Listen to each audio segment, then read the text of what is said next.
Hey guys what's up, I hope आप सब लोग ठीक होंगे। मेरा नाम है किरण। तो दोस्तों Nokia X6 मतलब Nokia 6.1 प्लस जिसका लोग बड़े दिनों से इंतजार कर रहे थे इंडिया में, वो फाइनली कल यानी कि 21 अगस्त को लॉन्च हो गया है। और सब एक्सपेक्ट कर रहे थे कि इस फोन का प्राइस शायद 18 से 19 हजार होगा, बट नोकिया ने सबको सरप्राइज कर दिया 16,000 में ये फोन लॉन्च करके। वैसे अगर देखा जाए तो एक सही प्राइस में ये स्मार्टफोन लॉन्च हुआ है, क्योंकि एक तो आपको इस प्राइस के according value for money smartphone मिलता है, एंड ऊपर से जिन लोगों को नॉच वाला स्मार्टफोन चाहिए था बट फ्लैगशिप स्मार्टफोन खरीदने का बजट नहीं है, उनको भी एक सही प्राइस में नॉच मिल जा रहा है। बट मेरी मानो तो एक्साइटेड होके अभी Nokia 6.1 प्लस मत खरीदना, क्योंकि इसमें कुछ कमियां हैं जिनको जान लेना आप लोगों के लिए बहुत जरूरी है। एंड मैं आपको ये स्मार्टफोन लेने से मना कर रही हूँ, तो इसका ऑल्टरनेटिव भी जरूर बताऊंगी कि इससे बेटर आपको कौन सा स्मार्टफोन मिल जाएगा। बट पहले बात कर लेते हैं Nokia 6.1 प्लस की। तो देखो, कोई भी स्मार्टफोन चाहे कितना भी अच्छा हो, बट उसको ऑपरेट करने के लिए बैटरी ज्यादा होना बहुत जरूरी है, जो आपको Nokia 6.1 प्लस में सिर्फ 3060 mAh का देखने को मिलता है, जो कि बहुत कम है। अगर आप इस स्मार्टफोन को 12 से 13 घंटे भी यूज करोगे तो ये खत्म हो जाएगा। मतलब आपका ये बैटरी पूरा एक दिन तो नहीं चलने वाला है, चाहे आप कैसे भी फोन को यूज करो। तो एक तो सबसे पहला पॉइंट ये हो गया कि इसका बैटरी काफी एवरेज है। एंड दूसरा ये कि इसमें आपको डुअल रियर कैमरा देखने को मिल जाता है 16+5 मेगापिक्सल का, एंड फ्रंट कैमरा देखने को मिलता है 16 मेगापिक्सल का। बट ऑनेस्टली बोलूं तो इसका कैमरा परफॉर्मेंस भी काफी एवरेज है। भले ही डे लाइट में ये अच्छा परफॉर्म कर ले, बट लो लाइट में अच्छा नहीं है। एंड अगर आप इसको Redmi Note 5 Pro से कंपेयर करोगे तो Redmi Note 5 Pro का कैमरा इससे फार बेटर है, चाहे आप फ्रंट कैमरा की बात कर लो या फिर डुअल रियर कैमरा की बात कर लो।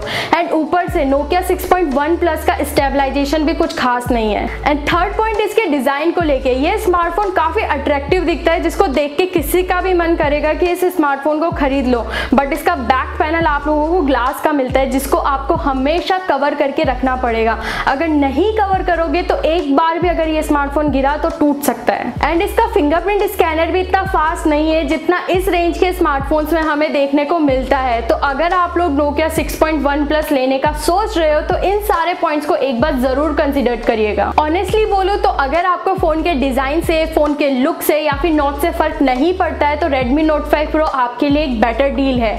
बट अगर आपको एक ऐसा स्मार्टफोन चाहिए जिसमें आपको नॉच भी मिले, मिनिमम से मिनिमम बेजल देखने को मिले, फोन का कैमरा अच्छा हो, परफॉर्मेंस अच्छा हो, बैटरी अच्छा हो, तो ये सारी चीजें तो आपको ना तो Redmi Note 5 Pro में मिलने वाली है, ना ही Nokia 6.1 प्लस में मिलने वाली है। तो इस केस में आपके लिए आ रहा है Realme 2, जिसमें आपको नॉच भी देखने को मिल जाएगा एंड बेजल भी ऑलमोस्ट ना के बराबर देखने को मिलेगा। अब चाहे आप फोन के परफॉर्मेंस की बात कर लो, बैटरी की बात कर लो या फिर कैमरे की बात कर लो, सब कुछ अच्छा मिलने वाला है। एंड ये स्मार्टफोन जल्दी लॉन्च होने वाला है, मतलब 28 अगस्त को।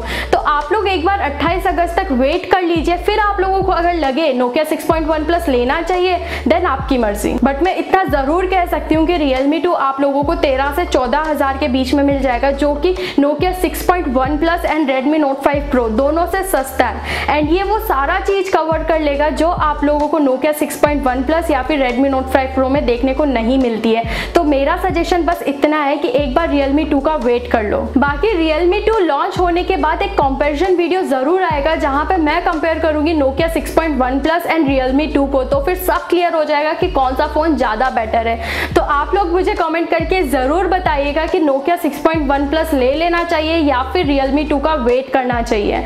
तो बस आज के लिए इतना ही। आई होप आप लोगों को ये वीडियो पसंद आया होगा। अगर वीडियो पसंद आया है तो इस वीडियो को लाइक जरूर करिएगा, और ऐसे इंटरेस्टिंग वीडियोस मैं आप लोगों के लिए लाती रहूंगी, तो चैनल को सब्सक्राइब करना मत भूलिएगा।